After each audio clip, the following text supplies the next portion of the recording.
السلام علیکم، میرا نام علیزہ زیدی ہے۔ میں علی زیدی کی سب سے چھوٹی بہن ہوں۔ میں متحدہ عرب امارات میں رہتی ہوں۔ اکثر سوچتی ہوں کہ میں اپنے ملک واپس جاؤں اپنی بچی کے ساتھ، کہ میں اپنے ملک سے اور قریب ہو جاؤں، لیکن جو حالات میں دیکھتی ہوں، جو میرے بھائی کے ساتھ کل سلوک ہوا، ایک ایکس فیڈرل منسٹر جنہوں نے اپنی لائف میں اتنی قربانیاں دی ہیں، اپنی ایک سیٹل لائف باہر کے چھوڑ کے اپنے ملک کے لیے آئے ہیں۔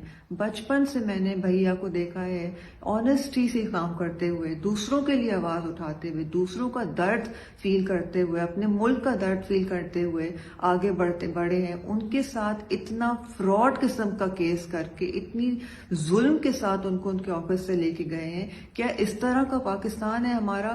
نہیں ہے یہ پاکستان ہمارا۔ میں اپیل کرتی ہوں سب سے کہ ہمارے ساتھ دیں، علی زیدی کے لیے، علی زیدی کی رہائی کے لیے ہمارا ساتھ دیں اور اپنی آواز بلند کریں۔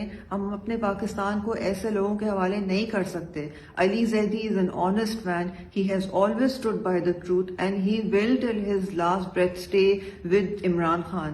I request everybody to raise your voice. Thank you for all your support.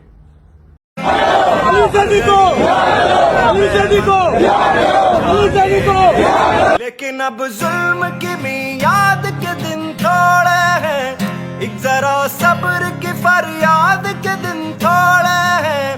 عرصہ دہر کی جھلسی ہوئی ویرانی میں ہم کو رہنا ہے، پہ یوں ہی تو نہیں رہنا ہے۔ اجنبی ہاتھوں کا بے نام گرا بار ستم، آج سہنا ہے ہمیشہ تو نہیں سہنا ہے۔ چند روز اور میری جان، فقط چند ہی روز، ظلم کی چھاؤں میں دم لینے پہ مجبور ہے ہم، اور کچھ دیر ستم سہ لیں، تڑپ لے رو لیں، اپنے اجداد کی میراث ہے معذور ہے ہم۔